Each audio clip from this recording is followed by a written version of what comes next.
bonsoir à toutes et tous. Alors tout d'abord, l'UNPA se félicite également de cette campagne initiée par la Fondation Copernic. Donc campagne unitaire, hein, ça a été dit mais c'est toujours bon de le rappeler, regroupant l'ensemble de la gauche politique et une partie de la gauche sociale contre un projet qu'on peut quand même qualifier simplement de dégueulasse, hein, parce qu'il vise simplement à taxer les victimes du travail. Alors, au moment même où le gouvernement va encore faire cadeau d'environ 12 milliards d'euros en supprimant la taxe professionnelle, en continuant de donner chaque année plus de 32 milliards de cadeaux en exonération de cotisations sociales, en donnant des milliards d'euros aux banques pour soi-disant juguler la crise, et en réduisant les impôts des plus riches, vouloir taxer les victimes du travail, c'est purement et simplement scandaleux et ça prouve encore une fois tout le mépris de ce gouvernement vis-à-vis des classes populaires. Alors si on écoute Sarkozy et ses sbires, on apprend que ce projet serait indispensable parce que ça serait une réforme d'équité sociale.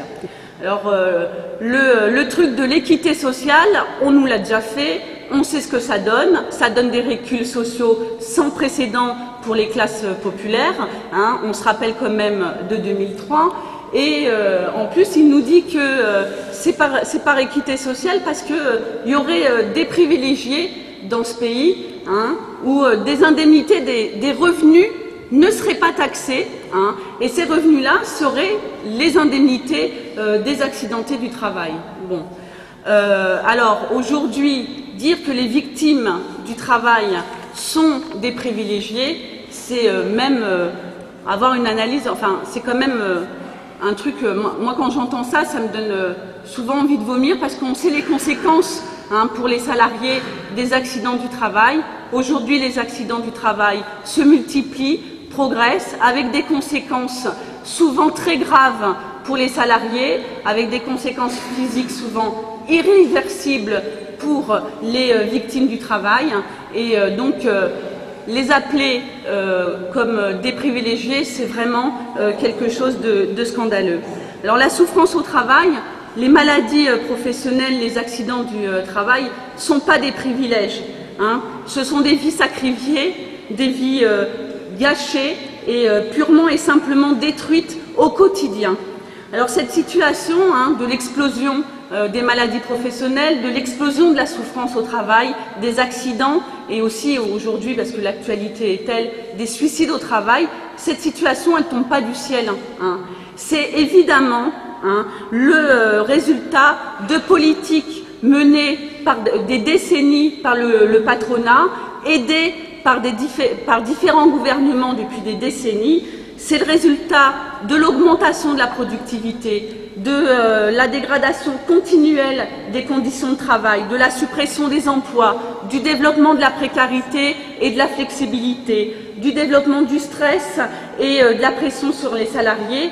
Bref, c'est le résultat de la course effrénée au profit.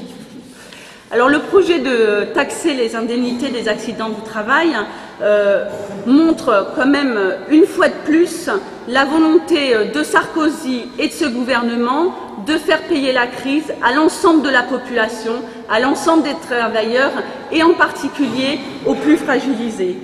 Alors c'est une nouvelle attaque qui, à notre sens, doit faire le lien avec l'ensemble des attaques que nous subissons depuis, et qui s'accélère, hein, depuis plus d'1 an sous prétexte de la crise.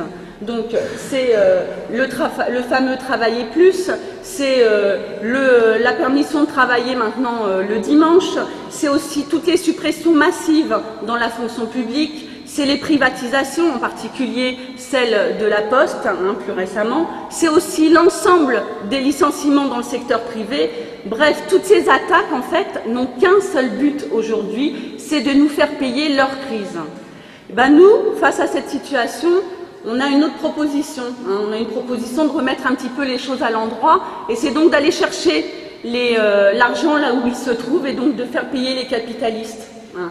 On nous parle d'équité sociale. Ben, il y a une réforme qui serait d'équité sociale et en plus qui est quand même proposée depuis 2007 par la Cour des comptes, hein, qui est quand même loin d'être une institution franchement révolutionnaire, hein, ça se saurait.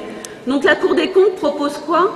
La taxation des revenus liés au travail, qui sont les stock options, hein, qui Sarkozy oublie de dire que c'est quand même des revenus qui ne sont pas taxés.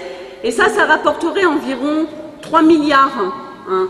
Donc par rapport aux 150 millions qu'ils espèrent attraper via la taxation des accidentés du travail, on voit qu'il y a des choix qui doivent être faits et qui sont faits aussi malheureusement par ce gouvernement.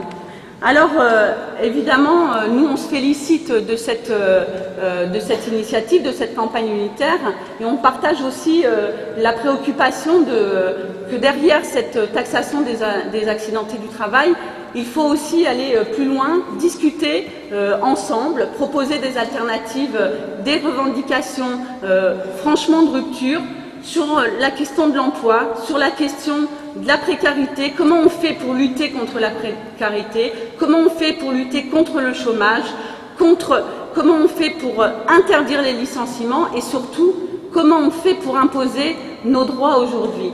Eh ben, pour le NPA, il n'y a pas de miracle à ça. Bien évidemment, l'urgence aujourd'hui, c'est de mettre en place un mouvement d'ensemble unitaire, hein, et pas seulement des journées d'action à répétition, mais des vraies mobilisations unitaires d'ensemble, une grève générale, ça serait quand même pas mal pour faire reculer le gouvernement actuellement, regroupant l'ensemble de la gauche politique et sociale autour d'un programme alternatif de rupture et avec des revendications précises. Et c'est comme ça qu'on avancera et c'est comme ça qu'on mettra un coup d'arrêt à ce gouvernement et il est temps.